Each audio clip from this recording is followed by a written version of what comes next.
تاچ کردن دکمه A میرین صفحه اصلی.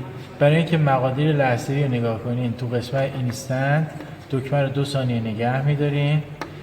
جریان فاز اول 99.6 جریان فاز دوم ببینید 5.170 و 7.170 جریان فاز سوم. حالا ولتاژ فاز اول به صورت فاز به زمین هستش که اگر میخواین ضرب در رادیکال 3 کنیم میشه همون حدود 19 تا 20 کیلووات.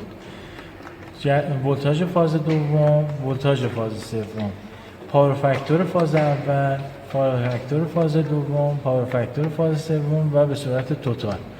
زوایای بین جریان ولتاژ که حالا نیازی نیست لازم که نفر اطلاع داشته باشه، فقط مقادیر مگاوات لحظه‌ای 2 تا کیلو وقتی که پشت سر هم میاد میشه مگا، 3.3 مگا وات در واقع توان اکتیوش هست و توان راکتیوش 513 کیلو بار هستش با کد 370.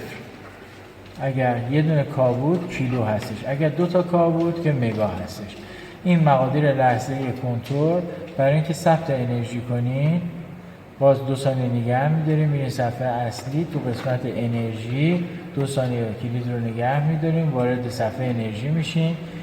P و Q برای کنترل هایی که به صورت خروجی هست P مثبت Q مثبت هستش کد 180 مقادیر ثبت میکنه به صورت مگاوات ساعت اکسپورت و 380 ببینید الان 280 مقادیری نداره چون مگاوات ساعت ایمپورت هستش صفره و عرض کردم خدمتتون 380 ببینید مگاوات ساعت اکسپورت هستش 133 134 همینجوری به صورت مگاوات ساعت داره ثبت میکنه و 480 هم قاعدتا نباید بندازه، 480 هم باید صفر باشه. این برای چیزه. حالا بالعکس در کنترل هایی که P و Q منفی هستن یعنی به صورت ایمپورت هستن کد 280 و 480 مقادیر ثبت میکنه.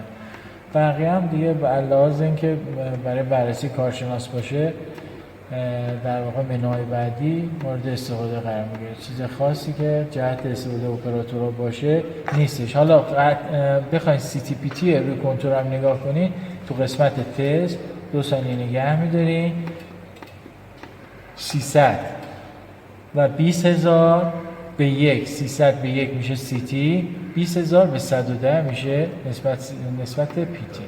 باز 2 ثانیه نگه میدارم که وارد صفحه اصلی بشه.